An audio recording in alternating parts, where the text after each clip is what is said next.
Hello guys, अभी मैंने एक टेस्ट लिया है एनएफटी क्रिएटिव का फर्स्ट टेस्ट, जिसमें मैंने क्वेश्चन दिए थे। पहला मैंने क्वेश्चन दिया है।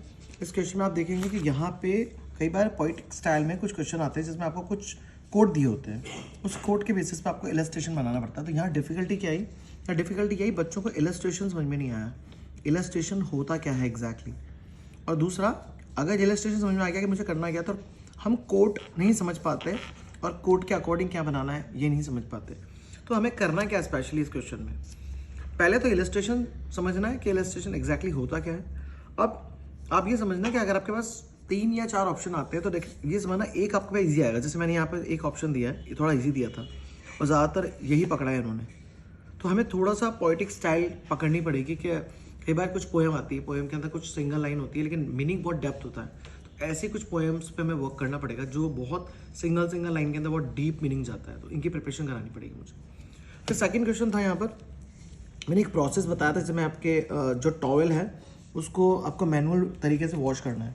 अब यहाँ आपने वॉश कर दिया, मेन वॉशिंग पे थोड़ा टारगेट था, लेकिन जैसे ये आपने बताया वेल एंड गुड, बहुत अच्छा लगा मुझे क्योंकि आपने ये किचन का बताया और यहाँ पे ये, लेकिन ये बैकग्राउंड थोड़ा खाली है।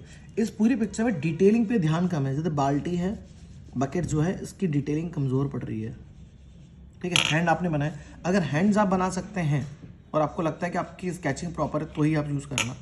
टॉवल का डिटेलिंग कम है, लेकिन मेनली अगर बात करें 40 मार्क्स का क्वेश्चन है, 40 मार्क्स का क्वेश्चन है, तो 40 मार्क्स वाला 10 10 10 10 ऐसे होंगे।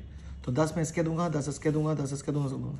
दूसरा, कनेक्ट होना बहुत ज़रूरी है आपस में। तो पहले मैंने क्या किया, फिर मैंने क्या किया, फिर मैंने क्या किया, रखा हुआ है, सुखा दिया, फिर इसका प्रोसेस गायब हो रहा है। मैंने इसमें ना सोप यूज़ नहीं करा, मैंने इसमें डिटर्जेंट यूज़ नहीं करा, मैंने इसमें ब्रश यूज़ नहीं करा है। और ज़्यादातर हम टॉवल में ये यूज़ करते हैं। समटाइम्स हम उसमें धोना वगैरह भी यूज़ करते हैं, कप वो लकड़ी का कुछ होता है। तो हमें प्रोसेस पहले समझना पड़ेगा कि इसमें कुछ प्रोसेस मिस नहीं होना चाहिए। ठीक है, डिटेलिंग बहुत ज़रूरी है। और वॉशरूम का पूरा हिस्सा नहीं दिखाना है। ये तो बहुत अच्छा लगा सीन मुझे, बहुत फर्स्ट क्लास है क्योंकि इसमें पर्सपेक्टिव वगैरह डाल के मैंने पूरा बता दिया। यहाँ में बकेट बहुत अच्छा बनाना है और बकेट में पानी आधा रखना है। और उसमें जैसे अपन मैगी नहीं बनाते, मैगी बताते हैं कि मसाला डाल दिया, तो आप डिटर्जेंट बता सकते हो, डिटर्जेंट डाल दिया आपने आधा बकेट में अंदर। फिर कंटेंट चाहिए था, टेक्स्ट चाहिए इसके अंदर कि क्या कितना ऐड किया है उसको धोने के, सिंगल टॉवल को धोने के लिए कितना चाहिए। तो वो ये कहना, वो चीज़ जानना चाह रहा है कि आपको टॉवल धोना आता ही नहीं आता, वॉशिंग आती नहीं आती। तो एक टॉवल को धोने के लिए एक बकेट में कितना पानी चाहिए, कितना सर्फ लगेगा, सोप लगेगा, ब्रश लगेगा नहीं लगेगा, ये सब मैटर करता है। वो प्रोसेस देखना चाह रहा है। वो सिर्फ ये नहीं चाह रहा कि आपने 1 2 3 आपने प्रोसेस बता दिया, आपको पूरी डिटेल बतानी पड़ेगी इसके अंदर, थोड़ा डिटेल में जाना पड़ेगा। इसको हम थोड़ा सा और डिस्कस करेंगे आराम से। फिर थर्ड ये वाला आता है, हमने एक्चुअली क्या था, अभी तक पोस्टर पे काम किया है, लेकिन ये ज़रूरी नहीं कि पोस्टर के अलावा कुछ और दे नहीं सकता। विजिटिंग कार्ड दे सकता है वो आपको, बैनर दे सकता है, होर्डिंग दे सकता है। और होर्डिंग की बात तो इसलिए बोलो क्योंकि एक बार किसी एग्जाम में होर्डिंग आ चुका है। तो ये बैनर, मैंने बैनर दिया बस। हाँ, इसमें एक काम बहुत अच्छा किया है कि बैनर की पूरी आउटलाइन को यूज़ करके बैनर डिज़ाइन किया है। हमें ऐसे नहीं करना है कि हमने अगर बैनर बोला तो इसके अंदर बैनर ड्रॉ करेंगे, ये बैनर का ही साइज़ है। आपको ये पेपर में समझना पड़ेगा कि उसकी आउटलाइनिंग के अकॉर्डिंग आपको अंडरस्टैंड करना पड़ेगा। जैसे आप ये देख रहे हैं इस क्वेश्चन, इसमें आपको आउटलाइन मिली है तो आपको इसके अंदर पूरा सीन बनाना है, तो सीन इसके अंदर आना चाहिए। अब ऐसा नहीं कि इसके अंदर भी बॉर्डर बना के फिर सीन बनाओगे।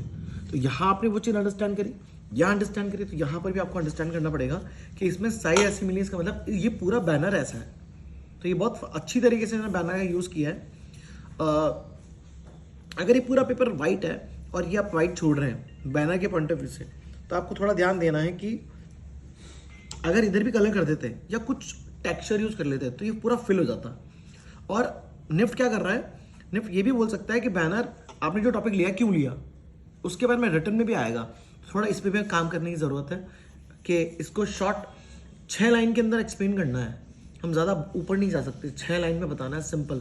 क्योंकि फैशन आपकी लाइफ में क्यों इंपॉर्टेंस है, ये आपको 6 लाइन बताना है, 6 लाइन में। या तो उसको पॉइंट्स बना दो 1 2 3 4 5, और अगर आप पॉइंट्स बना देते हो तो वेल एंड गुड, क्योंकि आप 6 लाइन के अंदर 6 अलग अलग ओपिनियन दे सकते हो। आपने बोला कि बिकॉज इससे हमारा लुक अच्छा लगता है, आपने बताया बिकॉज हमारे इंडिया में डिफरेंट ट्रेडिशन होते हैं और ट्रेडिशन के अकॉर्डिंग हमें अपने गारमेंट चेंज करने पड़ते हैं, हमारे मेकअप चेंज करना पड़ता है, हेयर स्टाइल चेंज करनी पड़ती है। ऐसा नहीं हो सकता कि मान लीजिए अगर मैं एक ही कपड़े पहनूं बार बार, एक ही स्टाइल रखूं, तो मेरे लिए फील ही नहीं आएगा उस चीज़ को लेके। करेक्ट। सेकंड, फैशन सिर्फ अट्रैक्शन नहीं होता, फैशन कंफर्टेबल भी होता है। हम नाइट को नाइट ड्रेस पहनते हैं तो वो कंफर्टेबल के लिए होता है। हम ब्लैंकेट ओढ़ते हैं, अगर प्लान वाइट कलर का ब्लैंकेट होता मज़ा नहीं आएगा। कलर रहेंगे थोड़ा सा माइंड अच्छा हो जाता है, पीसफुल होता है, घर के अंदर बैठे हैं। तो that's why the reason fashion matter करता है हर एक जगह। ये मैटर नहीं करता कि फैशन सिर्फ कपड़े हमारे पहनने से होता है, फैशन हर जगह है। अगर मैं एक टेबल यूज़ करता हूँ, लकड़ी की टेबल यूज़ करता हूँ, तो लकड़ी की टेबल अगर वो चेंज हो जाएगी अच्छी तरीके से आती है, that is also converted in fashion. क्योंकि फैशन मीन्स सिर्फ कपड़े नहीं होते हैं, मैंने इंसान की लाइफ बोली है फैशन में। मैंने सिर्फ ये नहीं बोला कि आपको सिर्फ कपड़ों के पॉइंट ऑफ व्यू से बताना है। Fashion becomes everything which is, जो भी चीज़ मॉडिफाई हो रही है, जो भी चेंज हो रही है समय के साथ, वो फैशन है। फैशन का मतलब ये ट्रेंड, कपड़े नहीं, हर एक चीज़ फैशन के अकॉर्डिंग आ रही है। अपन बोलते हैं आईफोन लेकर आए यार, फैशन में आजकल आईफोन आ रहा है, फैशन में फैशन फैशन। तो हमें पर्टिकुलर कोई शब्द ऐसा है डिजाइनिंग का जो आपको लगता है पूरी एंटायर कम्युनिटी से कनेक्टेड है, तो उसका जवाब हमें एंटायर कम्युनिटी के अकॉर्डिंग देना पड़ेगा। करेक्ट। कार चेंजेस हो गई, कार के अलग अलग मॉडल्स आ गए, बिकॉज फैशन ये बोलता है कार के नए मॉडल चाहिए। हमें फैशन के अकॉर्डिंग घर चेंज करना पड़ता है, लुक्स चाहिए नया, तो हमें थोड़ा सा इस पर काम करना पड़ेगा। ठीक है। एक और चीज़ मैंने इंपॉर्टेंट देखी, हम कलर्स को बहुत अच्छे तरीके से यूज़ नहीं कर रहे हैं। कलर हमें अच्छे तरीके से करना आना चाहिए, क्योंकि एक क्वेश्चन का कलर का दिया है तो कलर मांगेगा फुल।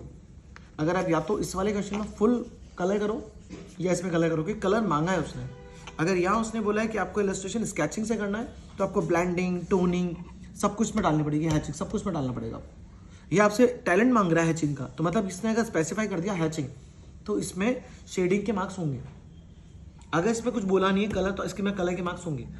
40 मार्क्स का क्वेश्चन है, एक एक फ्रेम के मार्क्स होंगे। करेक्ट। कल वाला पेपर थोड़ा इससे और चेंज होकर आएगा। ये जरूरी नहीं स्टेप बाय स्टेप दे दूं, मैं कुछ और भी दे सकता हूँ। ये जरूरी नहीं मैंने बैनर दिया तो कल कुछ और दे दूं। मैं चारों के चारों पेपर में, मतलब 4 डेज आपको जो पेपर मिलेंगे सारे पैटर्न चेंज करूंगा, ताकि आपको हर बार नई चीज़ मिले। इन पे आज वर्कआउट करते हैं, थोड़ा जो हमने ड्रॉबैक था उस पर थोड़ा वर्कआउट करते हैं। एक एक शब्द को पकड़ेंगे और मैं डिटेल में बताऊंगा। ठीक है।